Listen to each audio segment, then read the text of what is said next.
Hany Ghoraba is an Egyptian journalist and author based in Cairo. Good morning, can you hear me okay? Good morning, sir. I can hear you fine. Excellent. They had 51% in the election, the Muslim Brotherhood. What has gone wrong for them? Well, actually, a good chunk of that were through some revolutionary powers who made up at least 15% of that vote turnout, and against another majority that was developing on the other side that never voted for Morsi, and so that they cannot rely on the Muslim Brotherhood. Eventually, they had problems with each other. I mean, the revolutionary or the folks who sided with Morsi initially, after he turned out to be more of a sectarian and a divisive president than someone who can be a president for all Egyptians. And Morsi, through several political decisions and presidential edicts, have reached his oath as a president and no longer can serve as a legitimate president, as he violated both the constitution and the vow that he took to uphold the law and the very constitution that he was sworn in. The Brotherhood's stated goal is to instill the Quran as the sole reference point for ordering the life of the family, the individual, the community and the state. Is that still their aspiration, and is that causing problems for the more secular-minded people? Of course it is, sir. Because as a matter of as much as the majority of Egyptians believe in piety, they believe in moderation as well. Aside from the fact that the million-dollar question is who will actually instill these laws? Are these the same clerics that follow the Morsi and call him like a prophet, treat him like a prophet or something? So they have this complete distrust in that very association with these type of extremist clerics, as well as the sectarian tone is that. Aside from the fact that the Sharia is actually applied in Egypt in terms of laws of marriage and other personal elements, but it doesn't have we don't have to resort to medieval punishments and stuff in order to install it.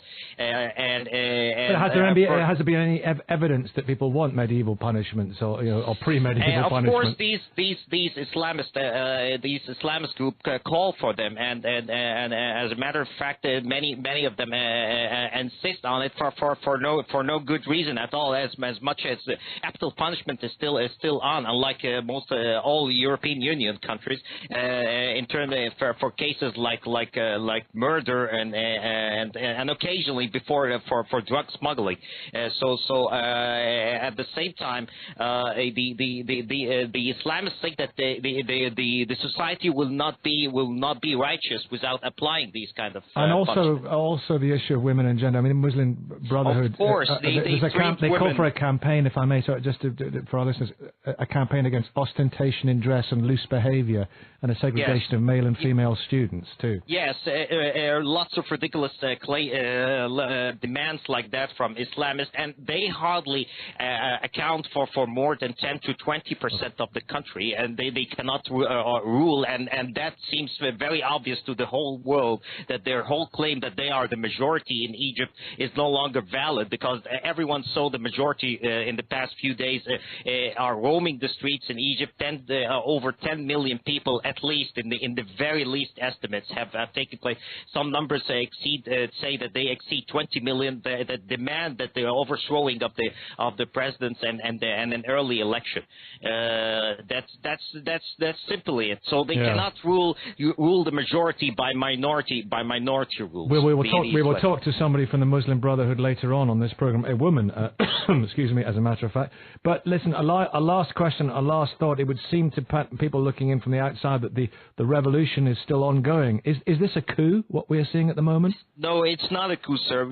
Armies that perform a coup d'etat on a regime don't give them ultimatums 1 week earlier. That took place about a week earlier, and then yesterday they gave them 2 days to solve this. As a matter of fact, the Muslim Brotherhood President Morsi has made things worse. He started to attack his opponents by the name, and his latest speech was a sham that was more divisive than anything.